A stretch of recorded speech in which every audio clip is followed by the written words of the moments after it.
ọ̀rọ̀ yìí ti wà lọ́wọ́ mi láti bóyá bíi ọ̀sẹ̀ méjì mẹ́ta ṣùgbọ́n torí pé iṣẹ́ tó pọ̀ ńlẹ̀ ànẹ́dẹ̀mọ̀ pé mi náà kì í ṣe blogger. Fàájà movement is not a blogging site. À ń jà fún ẹ̀tọ́ àwọn èèyàn ni yálà bóyá religious victims or even political victims. Gbogbo ẹ̀yin tẹ́ rò pé lágbára tẹ́ bá ti victimize ẹnìkankan á mọ̀ fàjà fún yín torí wípé Elédùmarè la gbọ́kànlé.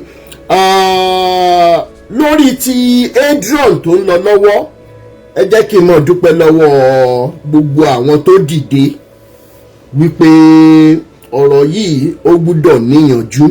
Mo fẹ́ dúpẹ́ lọ́wọ́ Uncle Adédèjì, mo fẹ́ dúpẹ́ lọ́wọ́ Captain Shitu, mo fẹ́ dúpẹ́ lọ́wọ́ Princess Ọ̀dẹ́gbàmí, mo fẹ́ dúpẹ́ lọ́wọ́ Adrian náà fúnra wọn torí wípé immediately tá ti gbé ọ̀rọ̀ yẹn síta ni wọ́n ti gbé àwọn èèyàn dìde wípé kí ọ̀rọ̀ yẹn kó yanjú. Mo fẹ́ dúpẹ́ lọ́wọ́ gbogbo yín. Mo dẹ̀ mọ̀ wípé bí Adrian bí wọ́n ṣe sọ̀rọ̀ Adrian fún mi bí wọ́n ṣe sọ fún mi pé bẹ́ẹ̀ náà ni ó rí tí màá find out fúnra mi tó jẹ́ wípé ńgbà tí gbogbo àwọn àtúnṣe tó bá yẹ ká ṣe tí ó yẹ kí Adrian náà ṣe tán bá ti ṣe tán bóyá gbogbo ẹ̀yin tí ọ̀rọ̀ lẹ̀ tẹ̀ra lọ́wọ́ wọn bá rí bákanbákan gbogbo ẹ̀ àwọn tá a bá rí ẹ̀rí àrídájú àmọ̀ yanjú ẹ̀ ní kọ̀ọ̀kan débi wípé orúkọ Adrian ò ní bàjẹ́ àmọ̀ wá àtúnṣe sí gbogbo àwọn ọ̀rọ̀ tí àwọn èèyàn sọ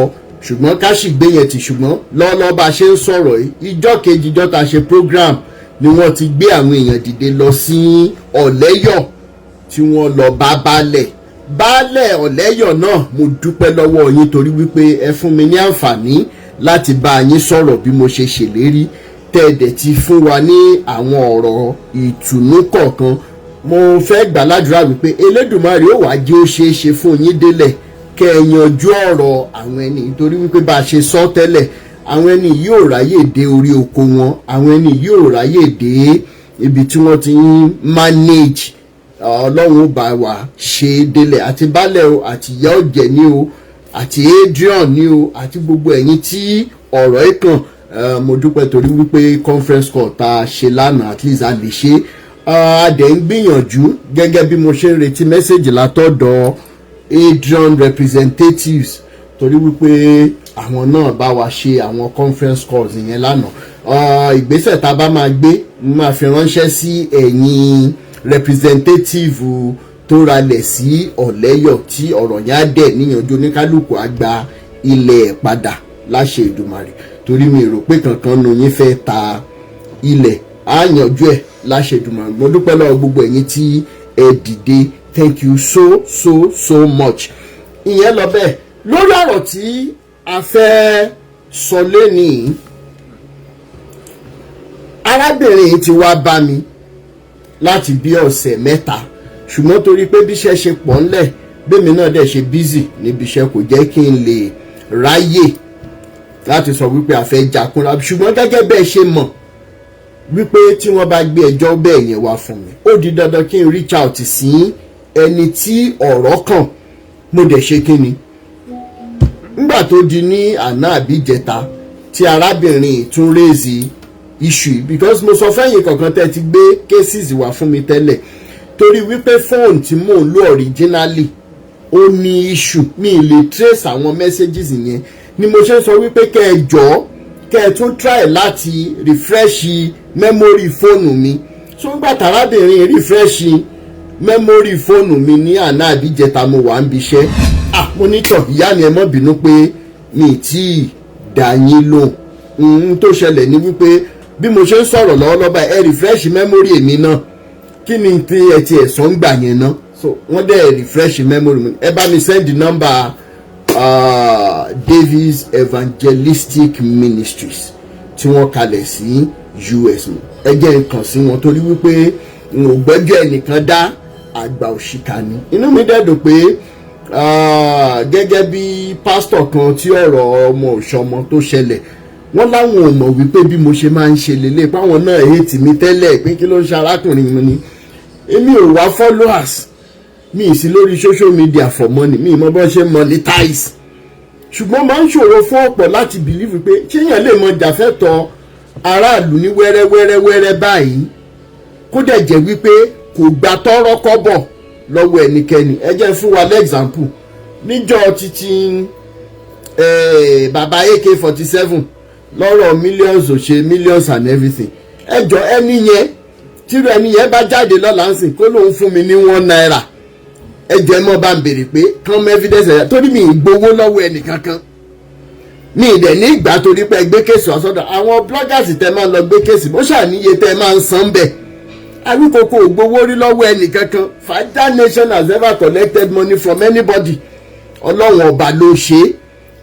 Okay, now bọ́rọ̀ yẹn ṣe wá ṣẹlẹ̀ ní ìjẹta mo dẹ̀ send message sí brother mi yìí pé okay nǹkan báyìí báyìí ẹ jọ orúkọ tèmi ní báyìí báyìí the pioneer of Rotimi Daniels Foundation for Peace and Equity ẹ jọ báyìí báyìí wọ́n dẹ̀ respond pé who are you, where did I get your where did me get his number mo dẹ̀ lọ́tọ̀dọ̀ ẹni báyìí báyìí báyìí ni then the response he gave to me mo lo nọ́mbà lákọ̀ọ́kọ́ mo lo nọ́mbà ẹlẹ́ẹ̀kejì mo fi send message okay ẹ jọ̀ọ́ nítorí Ọlọ́run ẹ bá rí message mi ẹ jẹ́ ká sọ̀rọ̀ because ọ̀rọ̀ tó bá ti jẹ mọ́ ọ̀rọ̀ ọkùnrin àtobìnrin èèyàn gbọ́dọ̀ fi ọgbọ́n pẹ̀lẹ́kùtù láti fi jump into it gẹ́gẹ́ bí ẹ̀yin àgbàlagbà ṣe máa advice ìyẹn lèmi fẹ́ ṣe nígbà tẹ́ni ilé ẹ̀ máa dá mi lóhùn I would rather speak with the said victim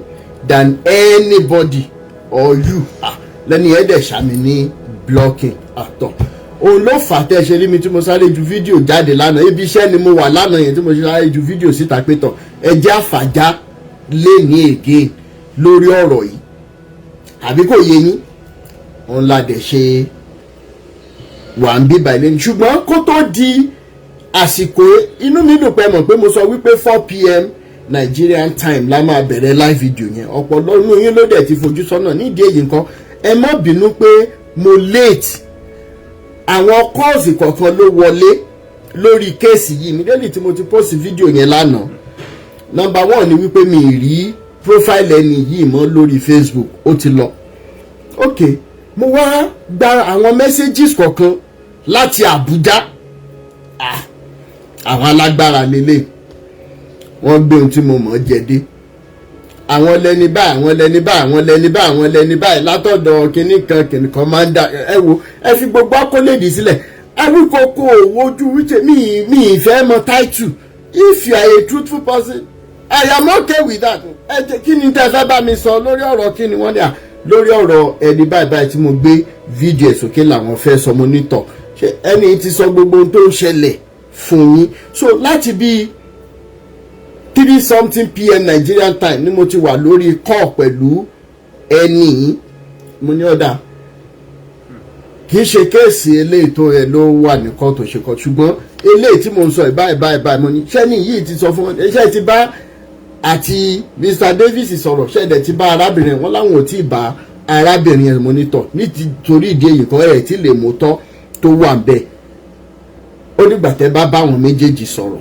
anyways mo ní ṣé ẹni tá à ń sọ ẹ̀ ṣé wọ́n lè unblock mi kí wọ́n bá mi sọ̀rọ̀ immediately wọ́n ní wọ́n bá mi sọ̀rọ̀ so lóòótọ́ brother mi yìí dẹ̀ ṣí mi sílẹ̀ wọ́n dẹ̀ pè mí wọ́n là lè sọ̀rọ̀ a dẹ̀ sọ̀rọ̀ ṣùgbọ́n ṣé kí á di arábìnrin bóyá kéèsì tó ipa lè yanjú láàrin àwa mẹ́tẹ̀ẹ̀ta kó ní kálukú dẹ̀ máa nọ́lẹ̀ kí n lọ sọ fáwọn aráalé wípé tọ eégún bàbá mi tí mo ló máa jó lẹ́ni mo dẹ̀ tó ti dé mo ní kò dùn mọ́ bàbá ńlá kú bá bẹ ẹnìkan kan ò lè mú mi sí nígbà tí mi gbowó live video lọ́wọ́ ẹnìkan kan tí mi sì tọrọ owó lọ́wọ́ ẹnìkan kan àti ṣètò torí justice tá à ń wá it's far more important than doing live videos for them and I'm sending this message out to general populace that tán bá gbé kéèsì yín wá fún wa immediately tí Rotimi Daniels bá ti rí ti yín ẹjọ́ ẹ má mọ̀ fi wá gún lágídí ẹ má mọ̀ wò wípé ẹ tó tán ẹ mọ̀ tán ìpẹ́yìn kan bákan bá gbẹ́jọ́ president wá fún mi bí mo ṣe wà wọn ò bí ìyá lákù bàbá mi dá kí n mọ́ raise ẹ̀ níwọ̀n ìgbà tí n bá ti get in touch pẹ̀lú president pé ẹjọ́ Mr. President wọ́n lè ṣe báyìí ẹjọ́ kí lè rí sọ sí èèyàn ní gbogbo wa ẹ̀jẹ̀ àti kíní tẹ̀wé ẹran ara tẹ̀wé ẹran èèyàn tẹ̀wé ó tún wọ́ọ̀sì ju ẹran ewúrẹ́ lọ. EFCC chairman kan ló ti wà ní wọ́n ló ní stroke èwo no kì í ṣe EFCC chairman finance minister ẹ̀ ń ṣe finance minister orí burúkú láti presidency désàlẹ̀ yín olórí burúkú àṣìírè tẹ́ bá ti síkì lójú ẹ̀mí yín báyìí ládùúrú billions of naira billions of dollars tẹ́ ń yá lókè òkun ní hospital tẹ́yìn olórí burúkú ilé lò ẹ̀ ń gbéra yín lọ sábọ̀dì ẹ̀ mọ̀ lọ ẹ̀ ní dé láṣẹ Èdùmàrè gbogbo ẹ̀yin Nigerian government both past and present ẹ̀ ní rí bá ti ṣe ẹ̀ ní rọ́nà gbégbà ìbànújẹ́ ò ní tán nílé yín abáṣemọṣẹ́ fún yín lójoojúmọ́ nìyẹn ẹ̀yin olóṣò lórí burúkú finance minister síkì ẹ̀ ń gbé kúrò ní Nàìjíríà a whole Nigeria of more than 230 million population ní hospital tẹ́yìn olórí burúkú ẹ wá sọ Nàìjíríà di dungeon ẹlẹ́ìṣèjọba lé wa lórí ẹ mọ̀ ti jẹun kúrò lọ́nà ilé ìta fẹ́ ṣe lé ni. So nítorí ìdí èyí nǹkan mo dẹ̀ sọ fún brother nígbà tí mo dẹ̀ gbé lédì yẹn wọlé pé ẹ jẹ́ ká mẹ́tẹ̀ẹ̀ta sọ ó tún di ariwo now ìtorí ẹ̀ ló jẹ́ wípé n tá à ń sọ lẹ́nìí it is an alleged incident torí wípé àwọn mẹ́tẹ̀ẹ̀ta ò tí ì ráyè yanjú ẹ̀ tí arábìnrin bá sọ n tí wọ́n ṣe tí lè fi jóná tó ṣàlàyé I will be giving my brother to opportunity to come and tell us his own side of the story so that gbogbo ẹ̀yin tẹ́ ẹ jẹ́ ọ̀jọ̀gbọ́n ní Nàìjíríà ń bíbà ẹ̀ lẹ́yìn odi ẹ mọ̀ ṣe kí ni ẹ mọ̀ bá wa fi ọgbọ́n gbé kádẹ́ lè yanjú ọ̀rọ̀ yẹn because tó bá di wípé àtúnwárí yanjú we now go higher both home and abroad we go higher mi ní sọ jù yẹn lọ torí wípé wọ́n ní ọlọ́gbọ́n ó mọ̀ ń ṣe ọ̀rọ̀ rẹ̀ kù ni ẹ jẹ́ mọ́ bá wa share ìtẹ́ mọ́ bá wa power tap while I try to link up with my sister oyè yín a sì máa sọ̀rọ̀ Ṣèyí Tinubu o amẹ́yẹbọ̀ lápò.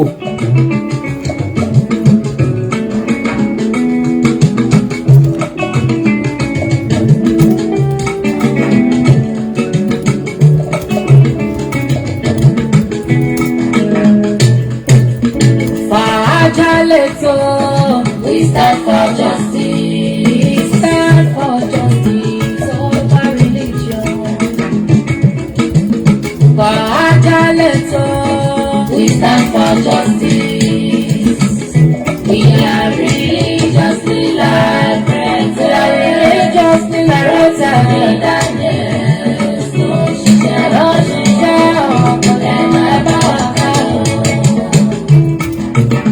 Awikoko lójú ọlọ́rọ̀,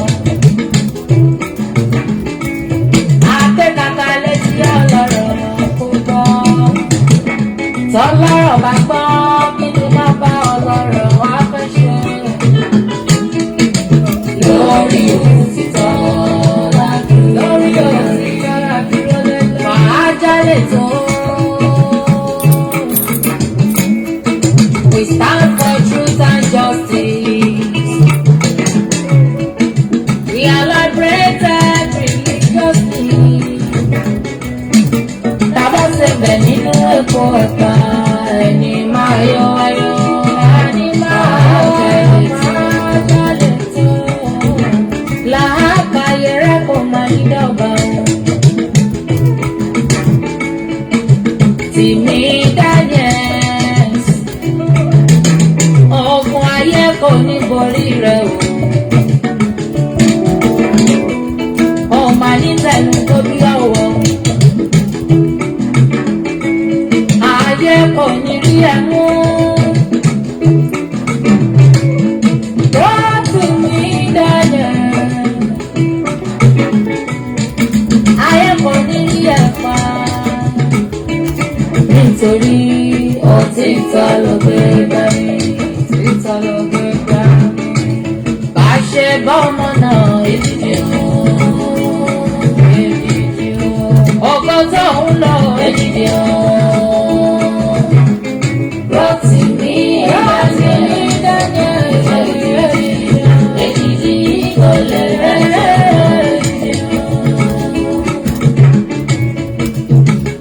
You speak truth, love and humanity.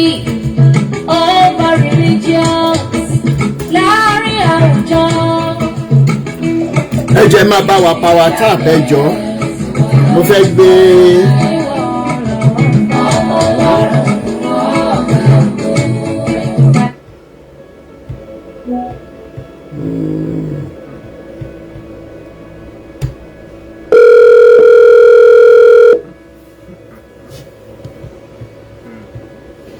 Hello?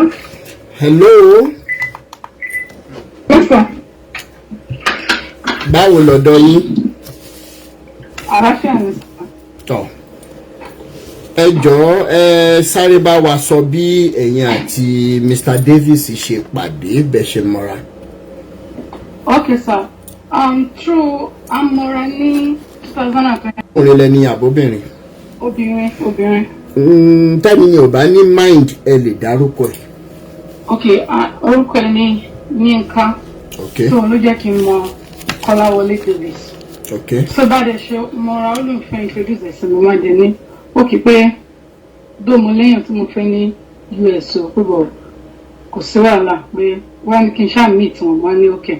So ìgbà tí Kọ́ládé máa pè mí so ó wá pè mí wọ́n sọ pé mo wà níbi iṣẹ́ pé bọ̀ mi lè sọ̀rọ̀ báyìí pé màá bá sọ̀rọ̀ mẹ́sẹ̀gì mo ṣàdámi ló wá ní pé ṣàdé lọ fún breakfast mo dẹ̀ ní okay ó wá pìkì mi gbáyé mo ṣe wà ní shelter pẹ̀lú àwọn ọmọ mi so ó dẹ̀ wá pìkì mi lọ́jọ́ yẹn a dẹ̀ lọ sí shelter ó dẹ̀ ń sọ̀rọ̀ pé pastor lòun kìíní kan òun níyàwó pé but ìyàwó yẹn wípé ó nídìí tó ń ṣe fẹ́ pé òun gan mọ̀ pé Ọlọ́run lọ́wọ́ sí marriage àwọn pé because ó fún un ní bad law ó ṣàṣọ so many things nígbà yẹn màá ní ṣé bẹ́ẹ̀ ṣe ń sọ̀rọ̀ ìyàwó yín ṣé kìí ṣe bẹ́ẹ̀ ṣe máa sọ ọ̀rọ̀ tèmi yẹn wọ́n nínú pé òun wá obìnrin tó máa wà dedicated tó dẹ̀ máa wà ní ibi yìí tí ò ní jẹ́ Nàìjíríà pé so you just want to start his life and blah blah like that màá ní okay so báyẹn ẹ má gbàgbé pé mo sọ pé mo wà ní shelter okay so báyẹn tábà tí wà ní shelter tábà ti pé 8 months wọ́n wá sọ pé lọ gbalé wọn padà tí ń ṣiṣẹ́ tí wọ́n ti ní kí n lọ gbalé mo wá sọ fún báyẹn pé mo fẹ́ lọ gbalé pé wọ́n ti ní kí n lọ gbalé ó wá ní yes máa pé kí n lọ gbalé so ìgbà tí mo wá ilé ní Facebook market so máa send ẹ̀ sí pé ilé àwọn ilé bàbá yẹn pé bọ̀ mi ò budget mi kò tó 2000 something kó ti pọ̀ jù wọ́n ní kí n jẹ́ ká lọ wò ó ná wípé òun lè support mi pé kí n jẹ́ ká lọ wò àmọ́ ní pé I remember I said mo fẹ́ nǹkan tí mo lè máa sọ fún ara mi pé mi fẹ́ rely lórí anybody but I want to be able to pay for the house rent myself pé tó bá máa fi sí ó lè jẹ́ bonus o pé but àwọn sọ̀tọ̀ ó ní ká pé kí ló ṣe wípé is a man of God and is a man of his word pé kò sí nǹkan tó wà ní pé ṣèbí òun like mi pé so tó ń bá pé so many people ló máa ń help ní US ní Canada pé it's nothing and wọ́n ní okay àwọn àjọ lọ sí ibẹ̀ ní Mississauga aṣáàdébẹ̀ àwọn landlord yẹn so everything landlord yẹn sọ pé $2,050 ló máa gbé basement yẹn sílẹ̀ immediately nílẹ̀ mi ní náà kó ti pọ̀ jù ó dẹ̀ ní kí n má kọrí pé èló lágbára mi pé mo ní 1817 ó ló máa hard eléyìí tó pọ̀ mo ní ṣóṣó ó ní yes mo ní okay so ó wá òun ló help mi kó ẹrù mi so ó ní woman kan ní Canada ibẹ̀ lápá ó kó ẹrù wá sí nítorí pé a lè gbé ẹrù tó pọ̀ lọ sí shelter so woman yẹn alájà so tí má ti ń ṣiṣẹ́ woman yẹn mo wá ń send owó sí tó máa bá mi keep owó yẹn tí mo wá gbalé mo wá sọ fún òun fúnra ẹ̀ pé woman yẹn mo fẹ́ lọ kó ẹrù pé owó mi dẹ̀ wà lọ́wọ́ 15,000 for pé kí n lè lọ fi sanwó ilé yẹn ó wá ní òkè pé òun máa gbé mi kájọ lọ síbẹ̀ ó dẹ̀ ní ti woman náà ó ṣe everything ó kí wọn so ìgbà tó dẹ̀ ìyàwó woman dẹ̀ kó owó yẹn fún mi ní ọjọ́ yẹn gangan ká lọ kó ẹrù tí woman yẹn kó fún mi ló sọ fún mi bí mo ṣe wọnú mọ́tò yìí pé kí n yá òun ní 5,000 pé kí n má bẹ̀rẹ̀ nǹkan tó bẹ̀rẹ̀ ṣe o pé òun máa fún mi padà ní August ending ó ní owó kan tó òun expect mo wà reluctant wọ́n ní no na pé ṣé mi ò trust òun kò máa fún mi torí pé mo dẹ̀ṣẹ̀ mọ́ wọ́n ní ó máa fún mi padà pé ó wá ní pé owó yìí pé báwo mo ṣe máa lọ kó sí bank pé as a refugee pé kò yẹ kí n kó owó tó pọ̀ báyìí sí bank pé òun máa lọ open Scotia Bank ní orúkọ òun máa fún mi ní ATM so òun máa bá mi kó owó 5,000 for ṣe n pé 15,000 ni so mo máa yọ owó ilé kúrò mẹ́ 5,000 then ó lọ máa gba 5,000 pé kí n yá àwọn wípé so owó wà kún 5,400 pé òun máa lọ kó sí account mo bá ní okay ipò so tó ń bá ti wá gba owó yẹn padà owó yẹn tó tí mo yá pé òun máa dá yẹn padà sí account pé so mo ní okay wọ́n ní kí n má kówó sí account mi mọ́ pé àwọn Ontario works máa ń mọ oye tí èèyàn ní ní account pé kinní kan ṣùgbọ́n èrú dẹ̀ bàmú dẹ̀ ní okay pé kò sí wàhálà mo wá ní okay so bá ṣàṣe ń lọ ó ṣàbá mi páàkì ẹrù mi kúrò ní shelter àgbè lọ sí ilé yẹn I bought my furniture on Amazon with my card my Scotia card ṣe mo pé tí ẹ bá ra nǹkan ní Amazon ẹ máa rí kí lorúkọ yìí card kìíní yẹn ṣe máa rí payment history everything ó wà lórí Amazon so it is there so mo wá sọ pé Mrs. Saga tí mo wà tí mo dẹ̀ ṣiṣẹ́ ní Toronto pé báwo mo ṣe máa lọ pé mi mọ bó ṣe wọ bọ́ọ̀sì mo ní pé ọ̀rẹ́ mi tó wà ní Houston pé òun máa ra mọ́tò fún mi wọ́n ní wáìtì mo ṣe máa stop ara pé òun ní mọ́tò kan ní Dallas mọ́tò yẹn òun kàn pààkì ẹ̀ sí bẹ́ẹ̀ ni for years tí ò sí nǹkan tó lò pé òun á gbé fún mi kí n sì lò fún 6 months. nǹkan tí brọ́dà mi sọ ni wípé ẹjọ́ agree pé o máa ra mọ́tò yẹn ní $12,000.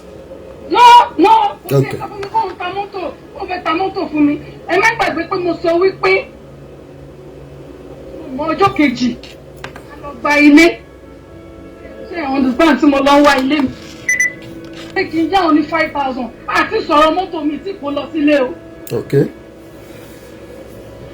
so mo ṣe ń sọ̀rọ̀ lọ ó ṣàwá. kí ló dé tí ẹ lo airpiece ni. hello ṣé ẹ lo airpiece ni. no ẹ yọ airpiece torí voice yẹn ń sá lọ kẹ́ fi sẹ́nu dáadáa. ok ṣé ń gbọ́ mi bá. a ti ń gbọ́ yín dáadáa báyìí. hello.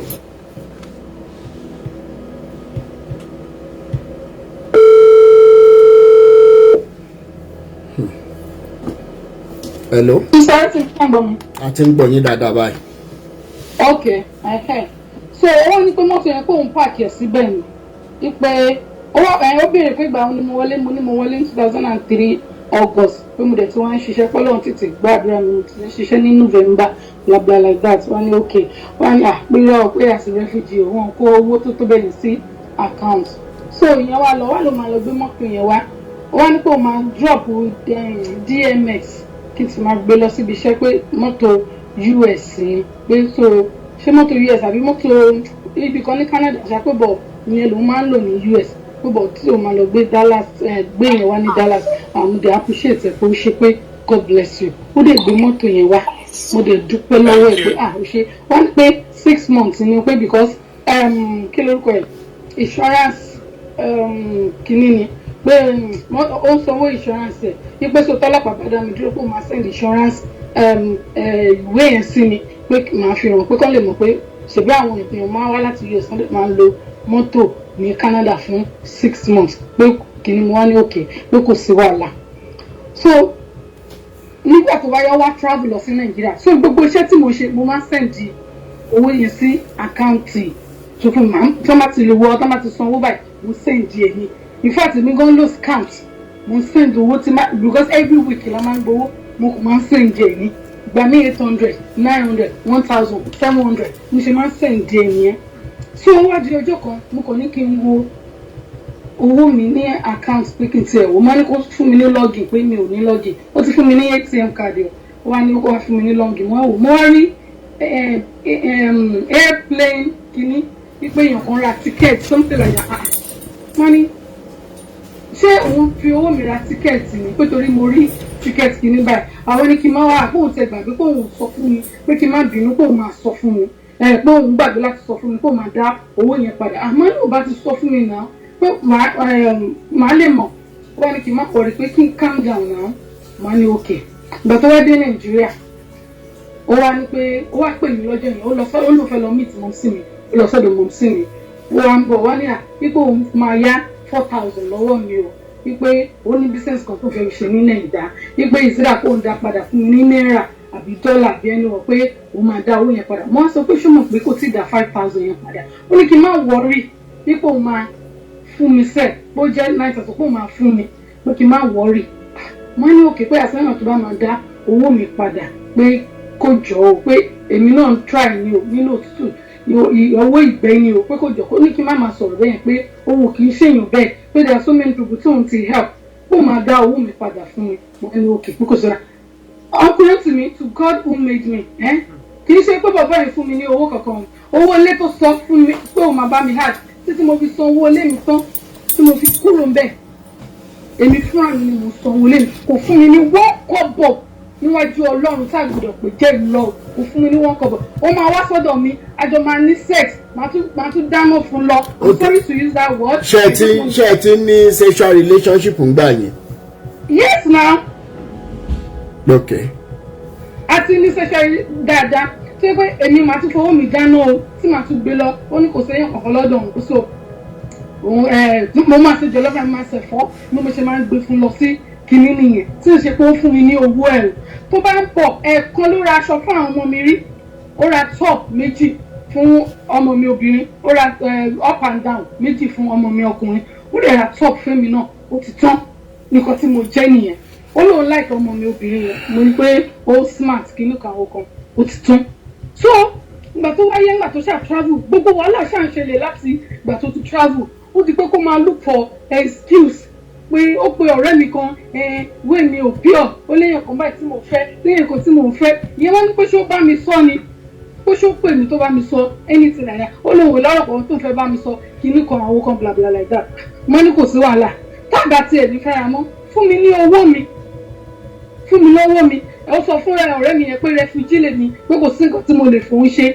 mo pe ọ̀rẹ́ ẹ̀ mo pe pastor friend wọn kan mo get wọn ní Facebook wípé kó bá mi bá sọ̀rọ̀ pé ó fún mi ní owó mi lèmi ní so owó akọ́kọ́ send 1,000 ó send 1,000 sí mi ìgbà tó yá mọ́tò tó wà lọ́dọ̀ mi ò lè lo mọ́tò yẹn mọ́ because ẹ̀rù ń bà mí káwọn ọlọ́pàá má lọ dá mi dúró mo ṣàrà páàkì mọ́tò yẹn mo wá sọ pé mọ́tò yẹn ní fault 400 pé kó send 400 sí mi kó yọ lára owó mi tó wà ní ọwọ́ ẹ̀ pé mo gbà bẹ́ẹ̀ pé èkó àti mọ̀nà tó jẹ́ pé mi ni mò ń lò máa fi san máa fi ṣe mọ́tò yẹn pé kó ó wá send 400 sí mi ìgbà tó yá ó send 300 so gbogbo owó tó send sí mi ṣáà lọ sí 17 something mo rí receipt ẹ̀ white account ló fi send owó yẹn sí mi so owó mi kó 7,000 plus owó ẹ̀ wọ́n ní ìgbà ló máa fún mi ní owó mi kò fún mi lówó mi ìgbà tó yá ó block mi pásítọ̀ tí mo bá sọ̀rọ̀ nípa owó ni pásítọ̀ yẹn pé pásítọ̀ yẹn ní pé ó ń pa epo kan sọ pé. ìlú wo ni pásítọ̀ yẹn wà.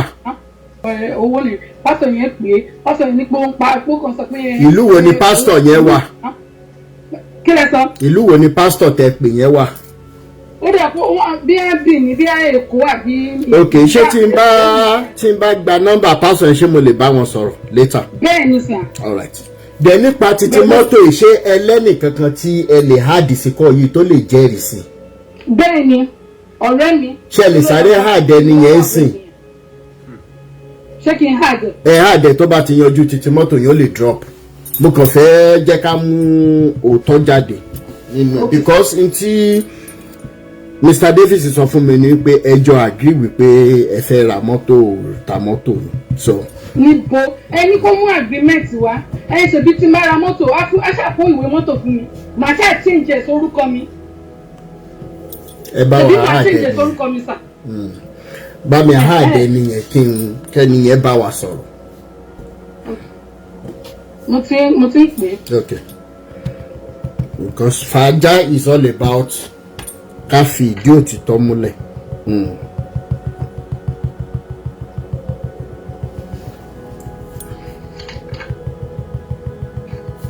ẹ lè máa sọ̀rọ̀ lọ while we wait for the person. okay sir. Yeah. So tó bá jẹ́ pé ó ta mọ́tò fún mi ní tòótọ́ tẹ̀bá kọ̀wé mọ́tò fún mi ní sà ṣé wá it's just easy like that màá dé change mọ́tò láìsí ìwé mọ́tò àbí I don't understand kò fi ẹnu ẹ̀ báyìí sọ fún mi kó o fẹ́ ta mọ́tò fún mi ẹ má gbàgbé pé nígbà tá a mí ìtọ́jọ́ kejì ló yá 5,000 lọ́wọ́ mi o kò tí sọ̀rọ̀ mọ́tò rárá ń bẹ́ o kò bá mi sọ̀rọ̀ mọ́tò. ṣé ìjọ alákọ̀ọ́kọ́ tẹ méètì yẹn he came all the way from mọ́bọ̀ ṣé nìyẹn wá láti ṣé Mr. Davies wá láti US ni.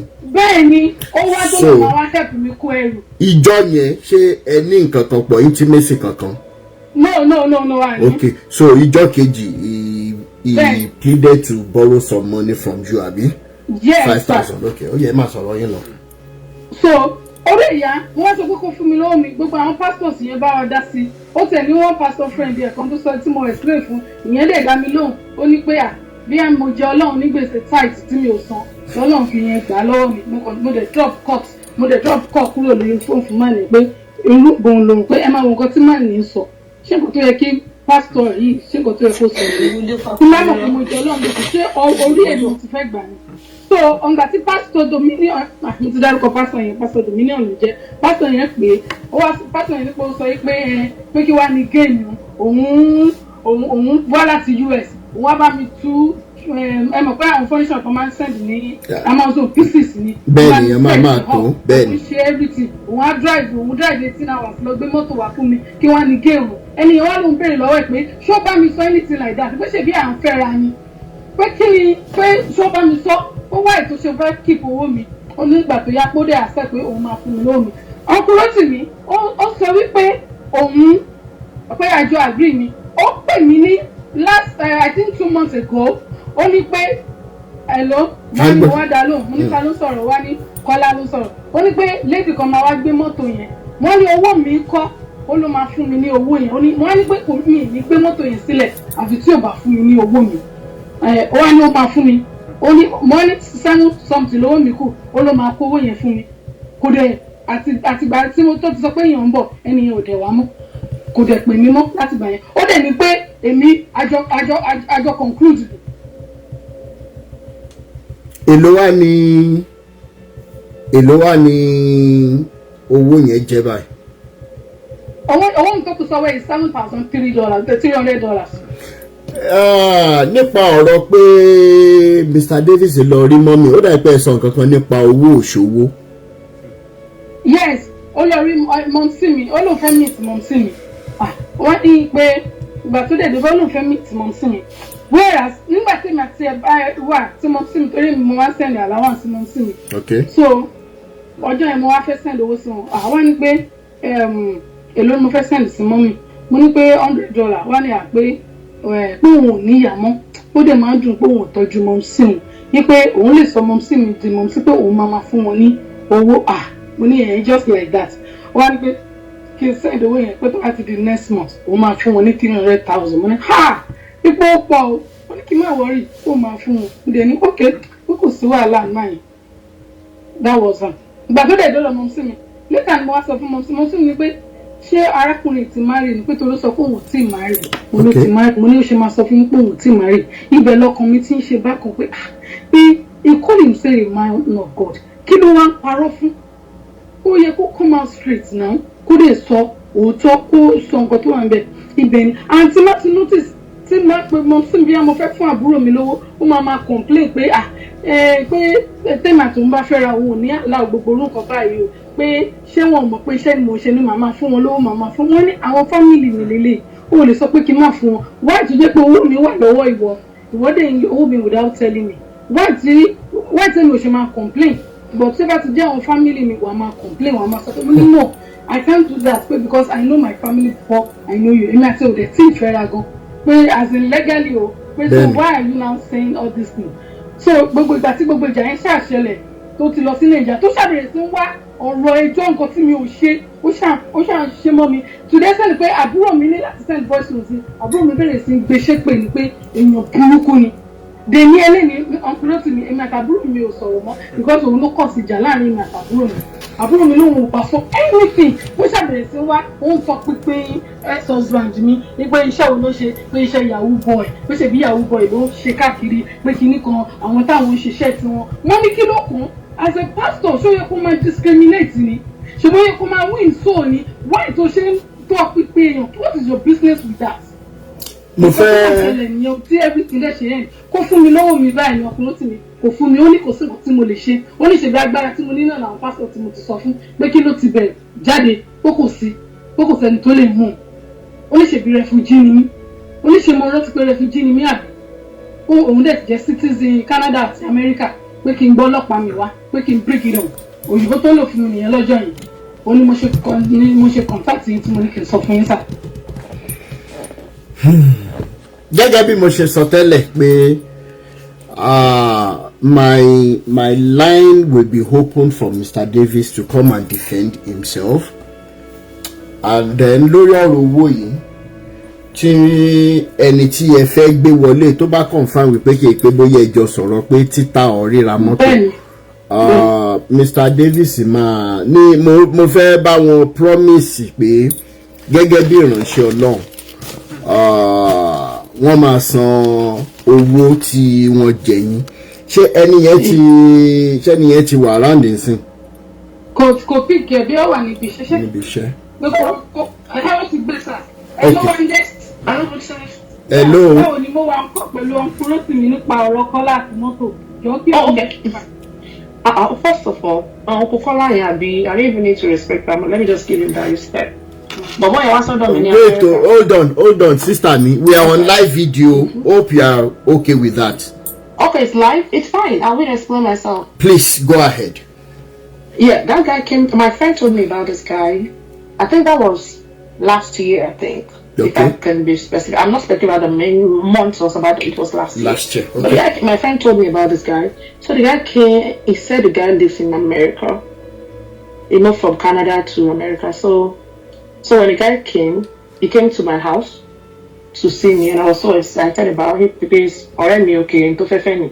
And we spoke, and this guy was telling me, first of all, I asked him, "Are you married or single?" He said he's single. And he said, only, you know, everybody has a past. And I said, okay, that's good. So if I felt marry, blah, blah, blah.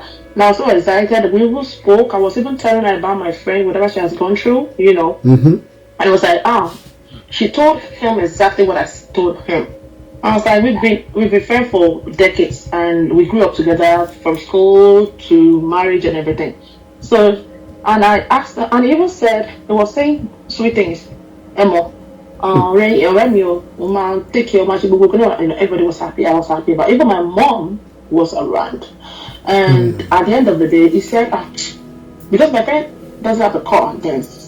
So I was like, it was like, me go moto Canada lover. Moto buffalo drop moto fu. Man, if I look at me, moto. I was even thinking, because we were my motor, I was thinking it was a very big car.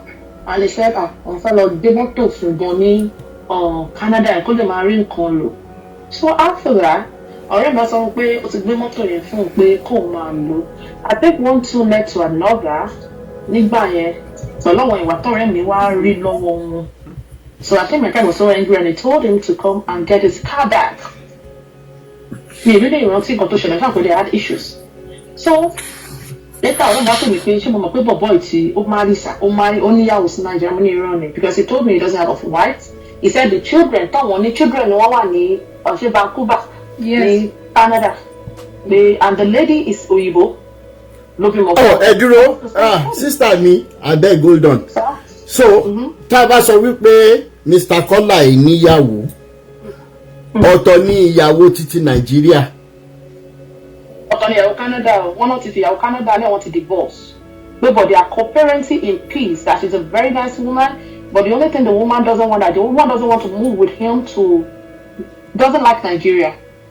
And they are doing co-parenting in peace, like very peaceful, but he does not have another family elsewhere. You know, because the family Canada, but he once dated a girl in Nigeria, and the girl is forcing herself on him. But won't like a girl on the same good terms. He never told me the girl he was married to the lady, and he never said the girl had a child until my friend told me. You know, so no matter what he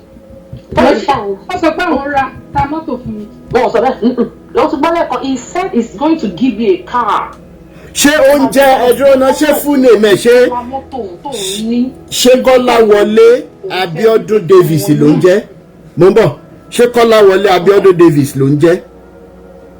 Davies ni lè sọ fún ọmọ ṣé bí pé nọ́mbà wọn fún yín ẹ sọ pé one day. No, mo ń bọ̀. No, as in orúkọ full name gangan ṣé Kọ́láwọlé Abíọ́dún Davies. Yeah, I don't know his other name. His name is Kọ́láwọlé. It's short. All kúrú báyìí. Wọ́n náà ṣe pastor. Wọ́n nínú mú báyìí lókè báyìí. Ẹnìkan make comment insàlẹ̀. The car is a 2010 Nissan Murano. Life is not that deep. Please check my page. You will see the picture. If he's in one, whatever you know about him, please come up and say. Okay, because TikTok, I believe. Facebook page yẹn ti lọ, ó ti disappear. Ó ti lọ.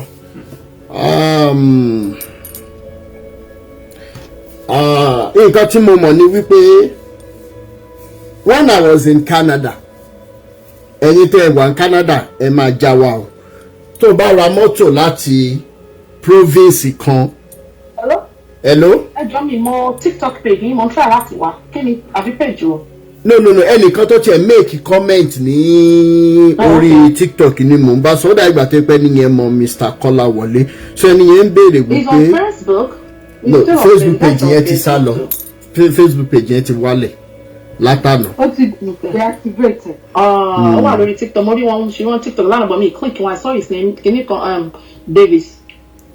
I want to remember that white lady name. The white lady daughter is Tumininu as Yoruba name.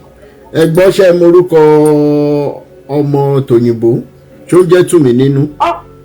Mi mọ̀. Ṣé obìnrin ni? I don't know, but it's not a child. I think he has kids. I don't know if it's 2 or 3, but I think it's more than one. He has two in Vancouver and 1 in Nigeria.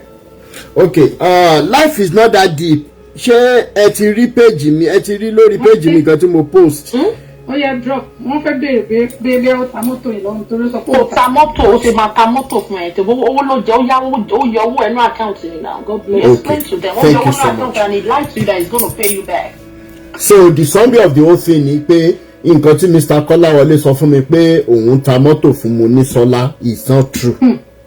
Uncle, just say troop in something. Just 1 minute. Okay. Sherry, this guy, I think Monísọ́lá should have evidences on her. Yes. As this guy was begging that he's going to pay the money back. He's going to pay. Just tell about that. Is it possible for when you're asking your money and the person telling you pay my son? This guy had to like. I mean, only voice note. I think a voice I sent to this guy because already that's a parrot for me. Me, link me no. And I have to send a message to this guy. And he told me he's going to talk to my friend because I was mad with my friend about the money. You know, and all them power for me. Later, I already checked for me, and he took below on me. You understand? But a lot of Tamoto and he went to our account to withdraw money. How is that possible? Thank you so much for that. Really appreciate you. We'll get to the root of this. Thank you so much. I understand you at work. Just call me. I'm here. All right, no problem. I will save your number. Yes, I'll save your number. No problem. Thank you. Yeah. Ọ̀rọ̀ rèé ará àdúgbò, so òun lẹ ti gbọ́ yẹn, so I will give Mr. Kọ́láwọlé the opportunity for free airing when he's ready.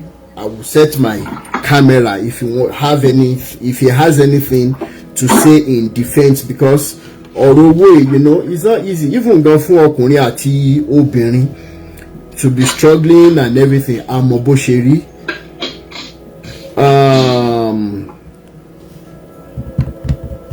Number ká tó wá sọ wípé single mother life yẹn ò easy, so a máa fi àsìkò èrò Mr.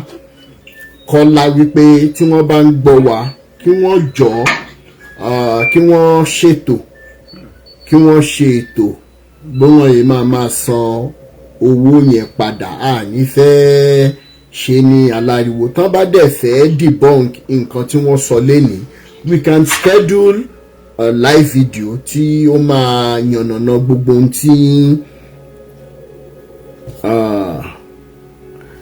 please, life is not deep. Can you message me? Life is not deep. Can you message me? Ẹ jọ̀ọ́ nítorí Ọlọ́run, ẹ jọ̀ọ́, life is not deep. Ẹ jọ̀ọ́, mo bẹ̀ yín ni. Mo ti send the WhatsApp number mi sí comment section. Life is not deep. Ẹ jọ̀ọ́, tẹ́ bá dẹ̀ lè bá wa sọ̀rọ̀ ń sìn, ẹ jọ̀ọ́, inú mi máa dùn. Ẹ jọ̀ọ́, ẹ má jẹ́ kí wọ́n fìyà jẹ single mother gbé o. Ẹ jọ̀ọ́ nítorí Ọlọ́run, because gbogbo alámọ̀ bí ọ̀rọ̀ ṣe rí láwọn ìlú òyìnbó táwọn èèyàn wá ń lọ. Ẹ jọ̀ọ́, ẹ jọ̀ọ́. ẹ jọ̀ọ́ nítorí Ọlọ́run ẹ jọ̀ọ́. All right. Mo ní Sọlá. Mo lè mute náà máa gbáwọn èèyàn wọlé in case tí wọ́n bá ní question tí wọ́n fẹ́ béèrè so that you be answering them. Allen World, ẹ jẹ́ kí n kọ́kọ́ gbé yín wọlé. Allen World ṣe wà ń bẹ̀.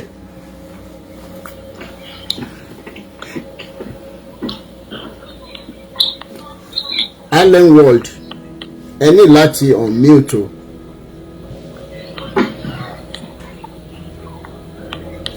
Allen World, a ti ń gbọ́ yín báyìí, a ti ń gbọ́. Ẹ má bínú jàre.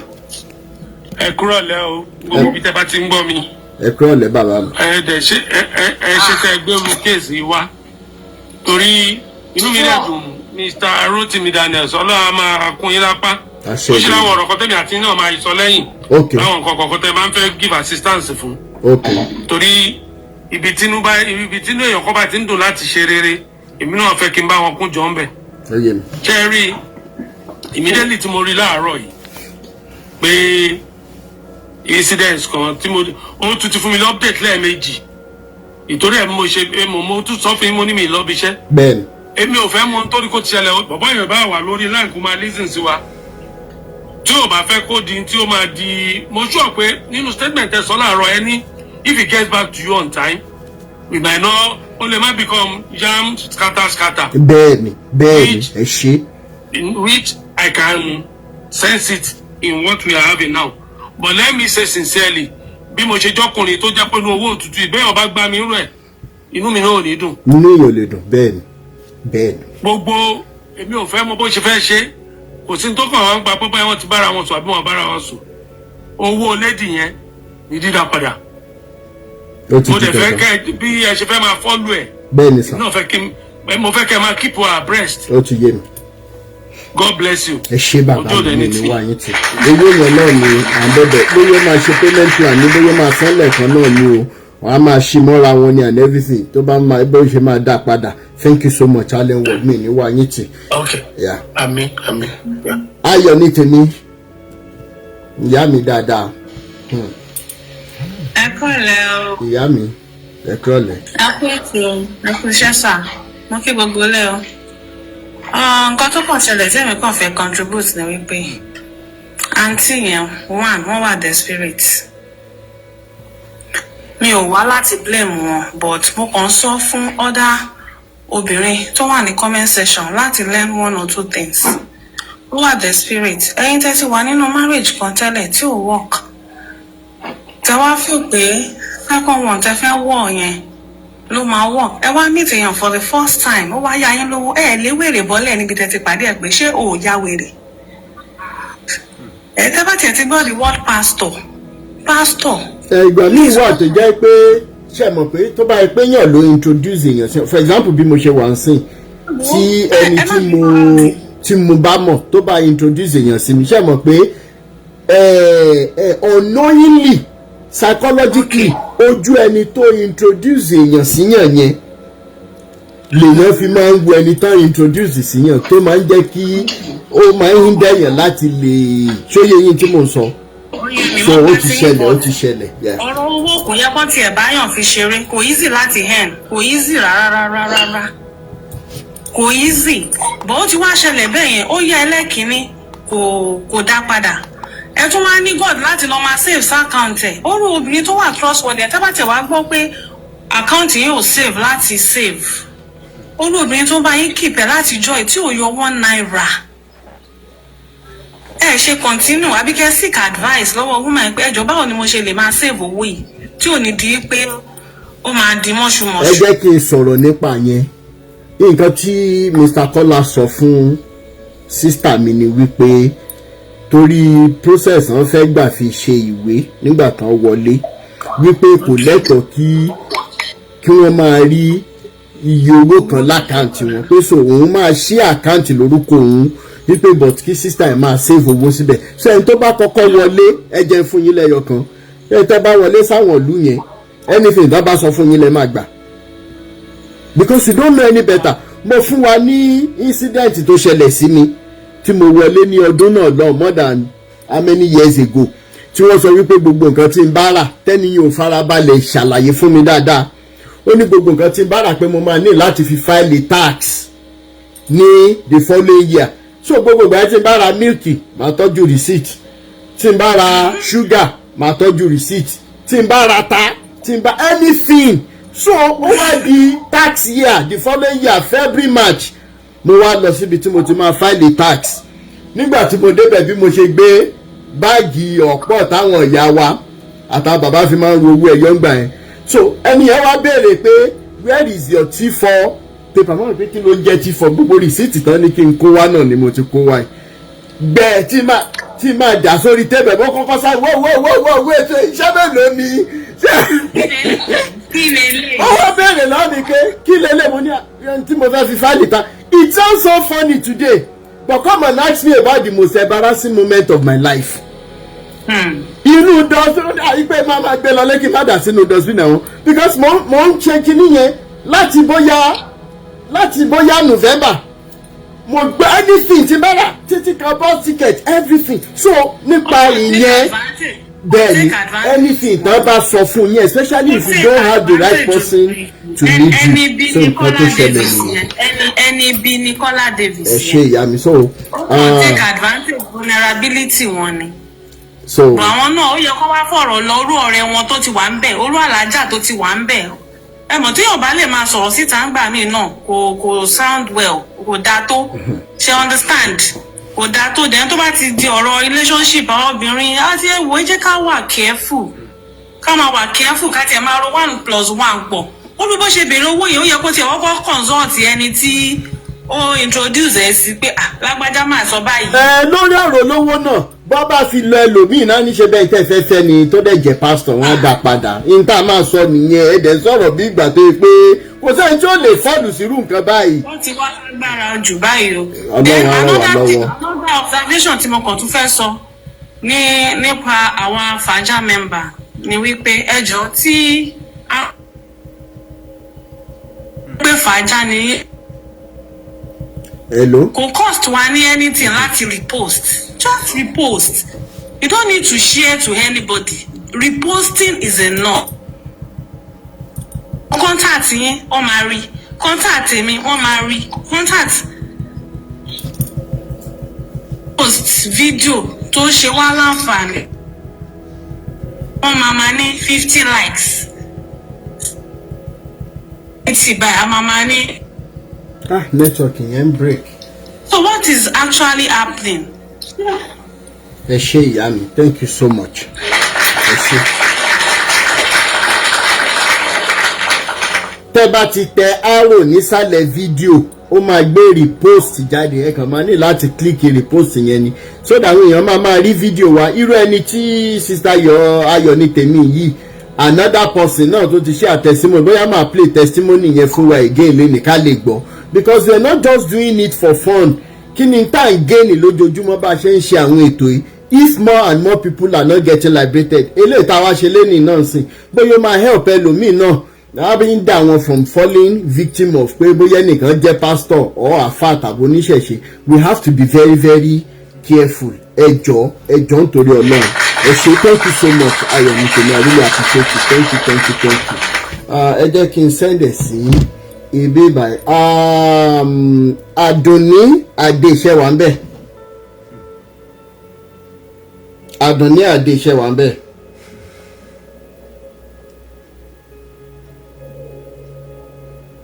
Àdùnní Adé yes ma a ti ń gbọ́ nígbà yes ma. ẹ ǹdẹ́ sà. yes ma. mo kí gbogbo ilé o. kò ní bàjẹ́ lágbára Ọlọ́run. àṣẹ Èdùmàrè. ẹ ní ṣiṣẹ́ ṣe o láṣẹ Èdùmàrè o. àmín. lágbára Ọlọ́run gbogbo agbára ẹni tó bá sọ pé bẹ́ẹ̀ ṣe ń ṣe kó dùn mọ́ òun lágbára Ọlọ́run á jẹun láyé wọn á lọ sanwó lọ́rùn ni. àṣẹ Èdùmàrè. torí ẹ̀ tẹ̀ ṣe ẹ̀ ń yọ àwọn èèyàn nínú ọ̀fìn ni fẹ́ni tó bá lọ́gbọ́n fẹ́ni tó bá létí Ọlọ́run jẹ́ agbọ́ Ọlọ́run jẹ́ káwọn èèyàn gbọ́ ẹ kó ètò sá. ẹ ṣé ìyá. jẹ́rìí nǹkan tí mo rí nípa ọ̀rọ̀ yìí ni pé gẹ́gẹ́ bí ọgbọ́n ọmọdé tèmi obìnrin yẹn the way tó orúkọ pásítọ̀ tó gbọ́ lásán bẹ́ẹ̀ni wọ́n ti bìlífì pé ẹni tó ṣe Ọlọ́run ni pásítọ̀. bẹ́ẹ̀ni màámi.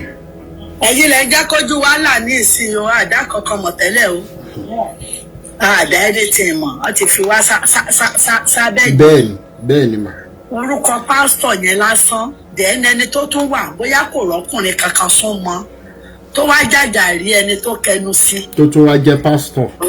ó tún wá jẹ́ pásítọ̀ pé òun máa ṣe gbogbo nǹkan kò sẹ́ni tí ó lè ṣe mistake ẹ o kò sí o kò sẹ́ni tí ó lè ṣe mistake ẹ nǹkan tẹ́mi kàn mọ̀ ni pé ìgbà tó Ọlọ́run tẹ̀ ti bá wọn dá sí i mo mọ̀ pé gbogbo kò lọ tó gbà lọ́wọ́ Ọlọ́run àbá mi gbà padà fún àádẹ́ fojú aṣebi hàn àáfojú aṣebi hàn gbogbo ètò ń sọ yẹn pé òun ta mọ́tò fún yẹn àwa wí ni gbogbo yẹn ó ti mọ̀ pé òkè tó ń ti bórù báyìí òun ló ń jẹ́ kó sọ bẹ́ẹ̀. because ṣe mọ̀ wípé ní Canada mà ẹ̀yin tẹ̀wọ̀n Canada ẹja mi ti ń bá parọ́ téèyàn bá ra mọ́tò tó ń lo mọ́tò ní province ele bóyá for example ó lo mọ́tò ní Manitoba tó bá fẹ́ gbé mọ́tò yẹn lọ sí Toronto ó ní nǹkan kan tó máa ń pè ní out of province inspection tó gbúdọ̀ ṣe kó tó lò lo mọ́tò yẹn ní province à ń tó bọ̀ sí mọ́tò tó wá láti US wá sí Canada so ó yẹ kí Mr. Kọ́lá náà ti mọ̀ wípé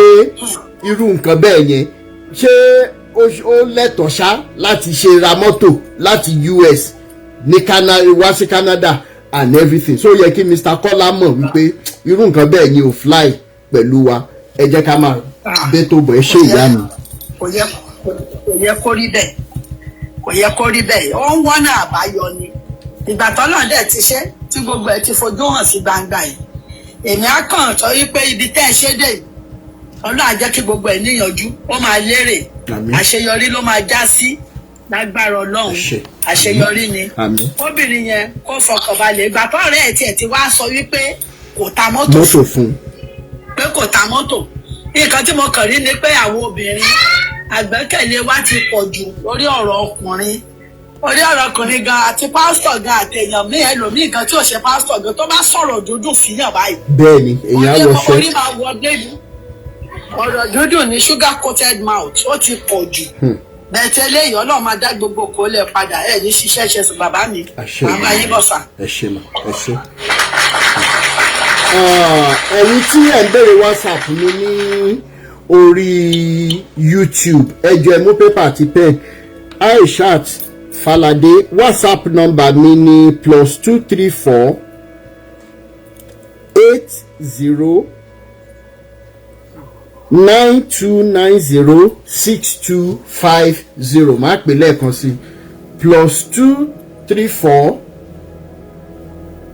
80 9290 6250. Ọlábísí Amúsànṣẹ́ wà ń bẹ̀. ẹ ní láti unmute o. Ọlábísí Amúsànṣẹ́ wà ń bẹ̀. ó yẹ ní láti unmute kẹ́ bá wa sọ̀rọ̀. ẹ bá wa unmute.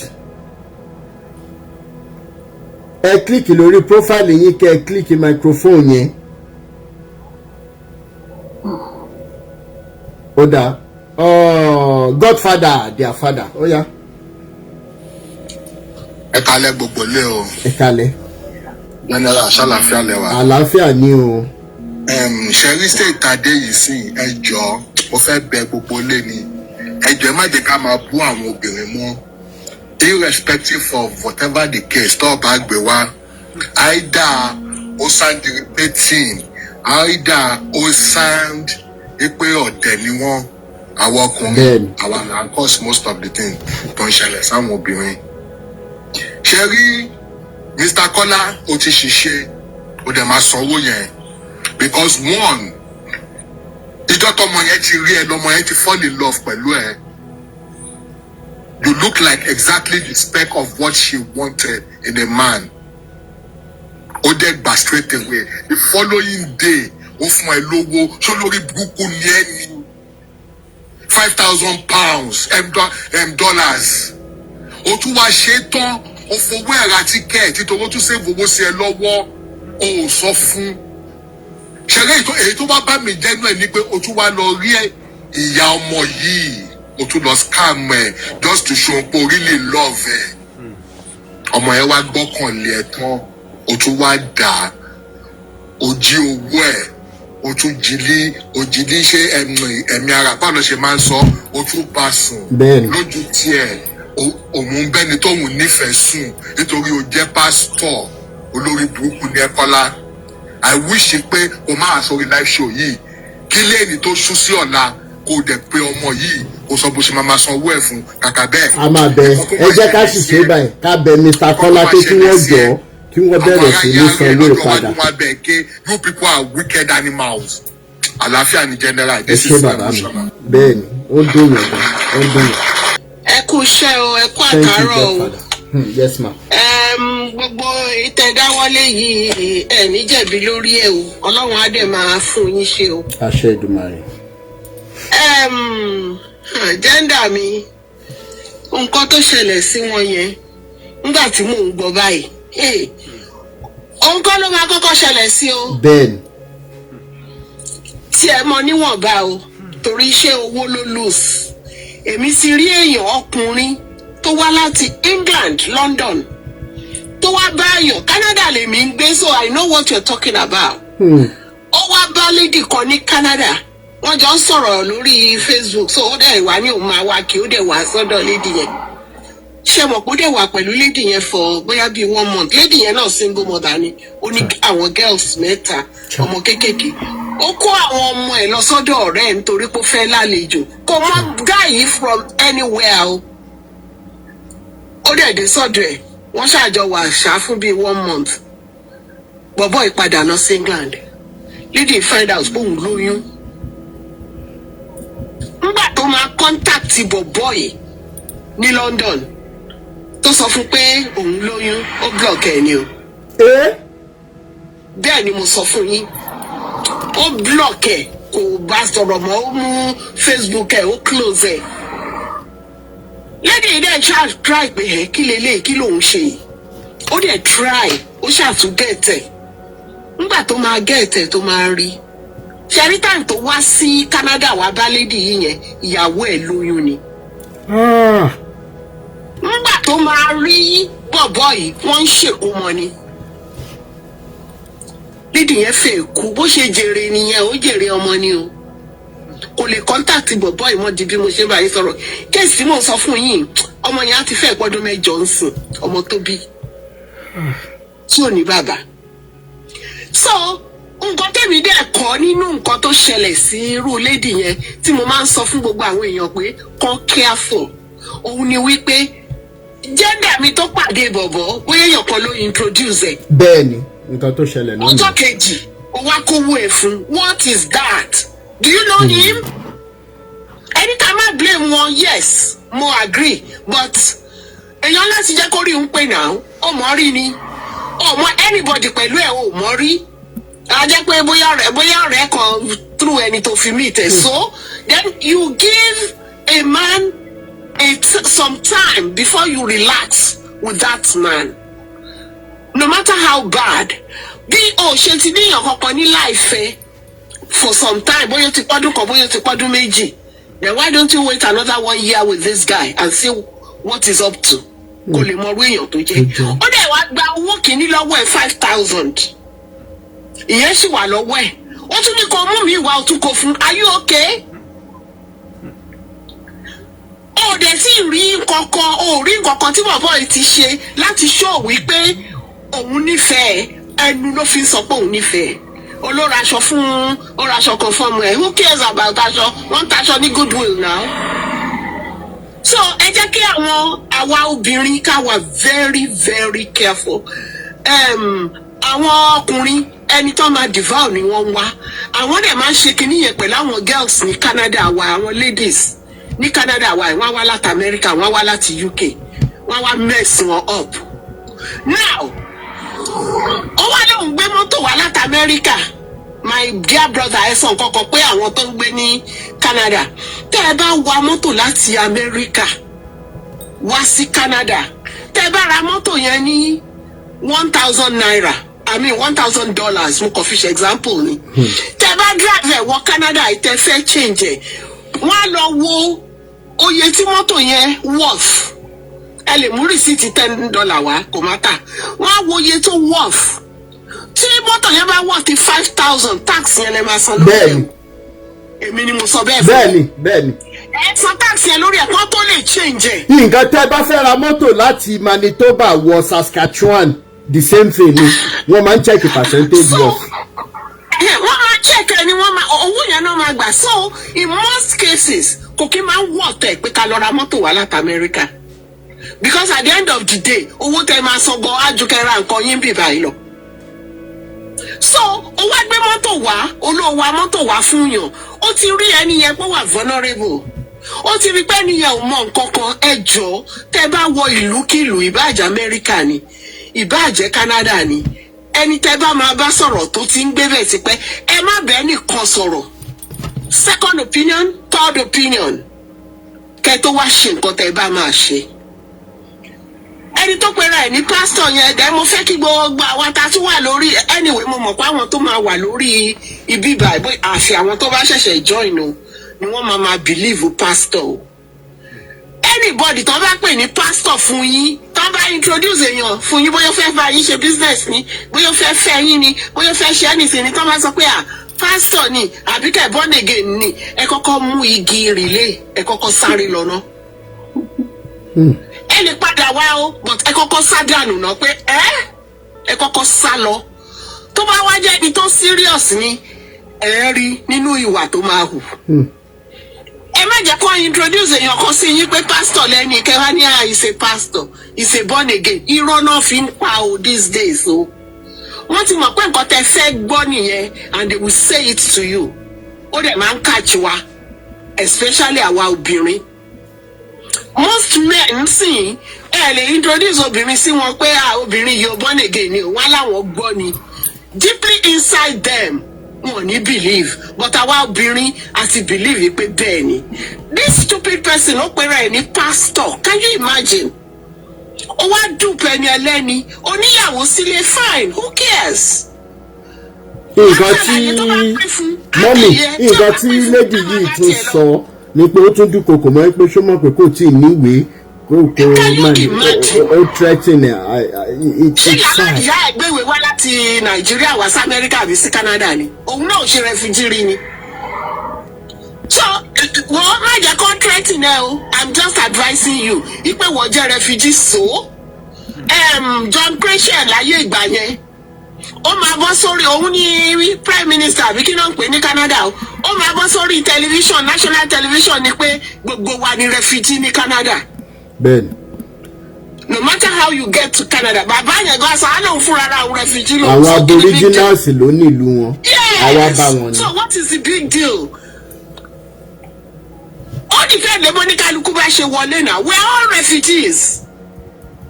ó ṣeéṣe la àjókòó síbi tá a ti bọ̀ òun stupid person yẹn kò ṣe jókòó sí Nàìjíríà kí ló wá ṣe ń bí ó wá ṣe ṣakọ fún wọn sí pé oníwèé Canada oníwèé America so who cares?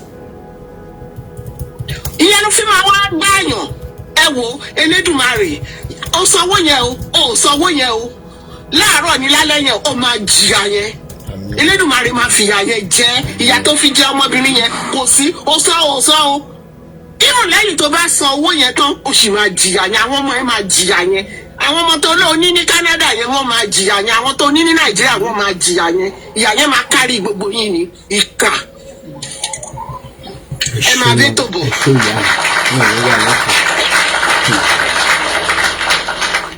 mi ì mọ another case bẹ́ẹ̀ yẹn tán gbé wá fún mi mìíràn tí kéèsì tiẹ̀ pọ̀ ńlẹ̀ débi pé tá a bá ń ṣe lójoojúmọ́ láàrin oṣù mẹ́ta àti lè fi kan pé méjì